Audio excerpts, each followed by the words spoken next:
মনে রেখো একটা কথা, যেদিন তোমার বিবাহ হবে সেদিন থেকে তুমি তোমার মাকে আর ভালোবাসতে পারবে না। যেদিন বউ বাড়িতে আসবে সেদিনই তোমার মাকে আর তুমি ভালোবাসতে পারবে না। পরিস্থিতি তোমার উল্টে যাবে। দিন যত যাবে পরিবেশ তত জটিল হবে। এক সময়ে মনে হবে এই মাটির উপরে সবচেয়ে বড় শত্রু আমার মা। আর তোমার মা যা বলে সবই উল্টা কথা বলে, উল্টা বলে, এই কথাও ঠিক। আরে টাকা দিয়েছো তুমি ফল খেতে, টাকাটি তোমার মা তোমার বড় বোনকে দিয়ে পাঠিয়ে দিয়েছে। মা সেদিন যে টাকা দিলাম, ও টাকা খরচ হয়ে গেছে, কি করলেন? টাকা তোর বড় বোনকে দিয়ে দিয়েছি। আরে আমি আপনাকে ফল খেতে দিলাম, টাকা দিলাম ফল খাওয়ার জন্য, আর আপনি টাকা দিয়ে দিলেন মানে? অবাক। আপনার ছেলে আর আপনার বড় ভাইয়ের বড় বোনের ছেলে এক জায়গাতে খেতে বসেছে, তো আপনার মা বড় মাছের টুকরা আপনার বোনের ছেলের পাতায় তুলে দিয়েছে। এইটা আপনার বউ দেখেছে এইবার রাতে। হ্যাঁ, তোমার মা এরকম, তোমার মা তোমার বোনের ছেলেকে ভালোবাসে। আমি রান্না করলাম কষ্ট করে, বড় মাছের টুকরাটা তোমার বোনের ছেলেকে দিয়ে দিল, আমি এগুলো সহ্য করতে পারি না। কত কি! আপনি সন্ধ্যায় এসে দেখছেন আপনার মা বিছানে পেশাব করেছে, উঠতে পারে না, বিছান গন্ধ করছে। আপনি বলছেন, হ্যাঁ তুমি আমার মায়ের বিছানা পরিষ্কার করনি, আমার মায়ের চাদরটা ধুয়ে দাওনি। তখন আপনার বউ বলছে, তোমার মাকে তুমি দেখো, তোমার মায়ের বিছানা তুমি পরিষ্কার করো। ওই ঘরে ঢুকলে তোমার মা আমাকে অকথ্য ভাষায় গালি দেয়, আমি তোমার মাকে দেখবো মানে? আপনার মা অকথ্য ভাষায় গালি দেয়, এই কথাও ঠিক। নেন, এবার কি করবেন?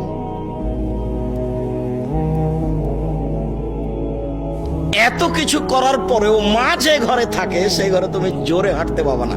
আমি বলিনি, আল্লাহ বলেছে।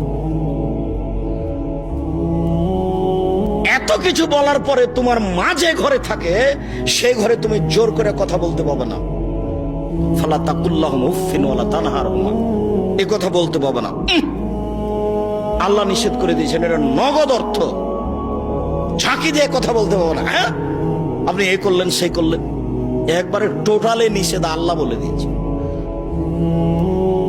অফিজলাহুমা জানাহাজুল, হাত নিচু করে যেতে হবে। মনে পড়ে না, একদিন দৃশ্য নকল করছিলাম, মনে পড়ার তো কথা যে রাজশাহীর মেয়র এসেছেন নওদাপাড়ায় আমচত্বরে, তো শাহ মকদুম থানার ওসি এইভাবে দাঁড়িয়েছেন, এইভাবে দাঁড়িয়ে বলছেন, স্যার এখন কি করবো স্যার? তা আমি তো দৃশ্য দেখে অবাক হয়ে গেলাম। আমি তো পাশে বসেছিলাম সেদিন, যেটা ব্যাপার কি, এটাতে ছিল মায়ের জন্য, এইটা কি করে মেয়র পেল? এটা তো মায়ের জন্য ছিল, কিভাবে এখানে চলে আসলো? অথচ মায়ের সামনে এভাবে যাওয়ার কথা আল্লাহ বলছে। আবার বলছেন শেষের দিকে, অকুল রব্বির হামহুমা কামা রাব্বায়ানি সগীরা, হে আল্লাহ তুমি আমার পিতা মাতাকে ওইভাবে দেখো বাল্য অবস্থায় আমাকে যেভাবে দেখেছিল, যার কারণে আপনাকে আমি সলাতের শেষে সালাম ফিরার পূর্বে একটা দোয়া পড়ার জন্য পরামর্শ দিয়েছি, মনে আছে কি? রব্বির হামহুমা কামা রাব্বায়ানি সগীরা। আর এটা যেন মনে থাকে, এর জন্য কি বলেছি বলেন তো দেখি? জাযাকাল্লাহ খায়ের। 2 রাকাত সালাত আদায় করতে হবে। 2 রাকাত সালাত আদায় করে আল্লাহকে বলতে হবে, আল্লাহ তুমি আমাকে এই দোয়াটা বলার তৌফিক দান করো, আমি যেন না ভুলি।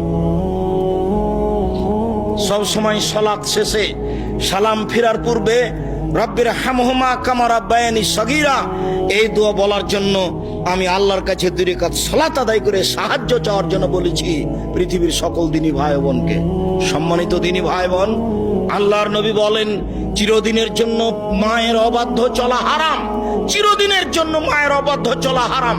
এই বেটা, শোনো, আরো তোমাকে সতর্কতার সাথে বলছি, তুমি বারবার পেশাব করছো, তুমি বারবার পেশাব করছিলে বিছানে, তখন তোমার মায়ের জন্য একটা জায়েজ ছিল একটু হাসি মুখে আঘাত করা।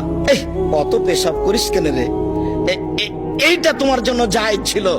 এখন তোমার মা তোমার কোলে, তোমার মাকে তুমি এইভাবে বলতে পারো না, কি যে করি, এত পেশাব কেমনে পরিষ্কার করি, হ্যাঁ কি যে করি, যখন তখন পেশাব করছে, এরকম কথা বলার সুযোগ নেই।